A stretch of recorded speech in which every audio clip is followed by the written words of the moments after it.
Dr. Fred Hatfield is an impressive guy. He's a powerlifting champion, author, millionaire businessman with a beautiful wife. But he'll tell you his greatest accomplishment is killing his cancer, just in the nick of time. The doctors gave me 3 months to live because of widespread metastatic cancer in my skeletal structure. 3 months. 3 different doctors told me that same thing. It's a horrible, horrible feeling to have someone tell you that the person that you love only has 3 months to live and you're not going to be with him anymore. While Fred was preparing to die, he heard about an anti-cancer diet, also known as metabolic therapy. With nothing to lose, he gave it a try and was shocked when it actually worked. And the cancer was gone, completely. To this day, there's no trace of it, and it's been over a year. Although it wasn't easy, Fred stopped eating carbohydrates because carbohydrates turn into glucose inside your body. Cancer cells love glucose and need it so badly that if you stop giving it to them, they die. And it just absolutely amazes me that medical science is just now finding this out.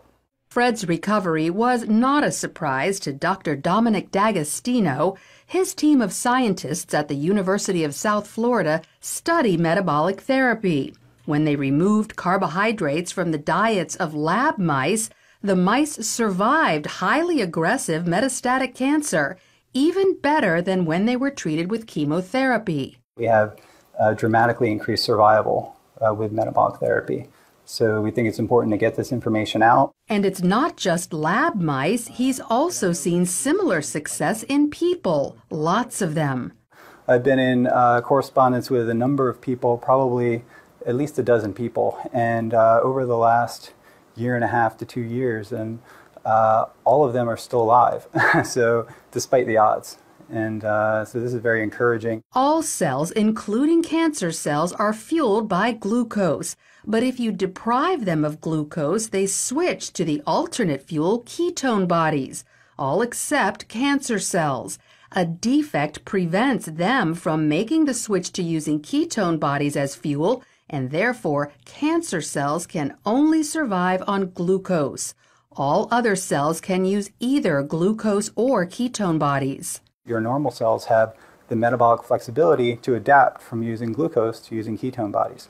But cancer cells lack this metabolic flexibility, so we can exploit that. People like Fred, who deprive their cells of glucose and fuel them with ketone bodies instead, eat what's known as a ketogenic diet.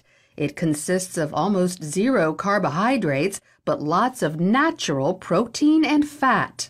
You can go online and there's just cookbooks and, it's clean eating, just very clean eating. None of the sugars, the salts, the trash food.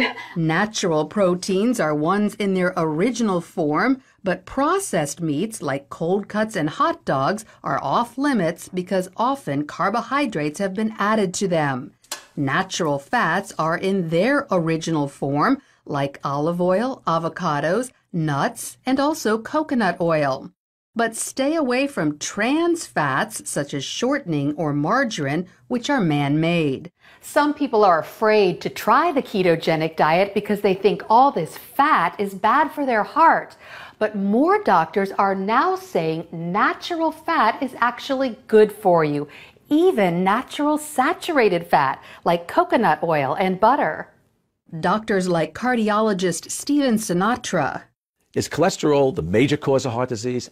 Absolutely not. In his book, The Great Cholesterol Myth, he says the real cause of heart disease is inflammation, which comes from eating too many carbohydrates. We need to coach our patients and empower them about the dangers of sugar. Unfortunately, they're not hearing that. They're hearing the converse, the dangers of fat. Fat is healthy for you, as long as you avoid trans fats. So by cutting back on carbohydrates and eating natural fats and proteins, you could improve your heart health and even wipe out cancer. Lori Johnson, CBN News.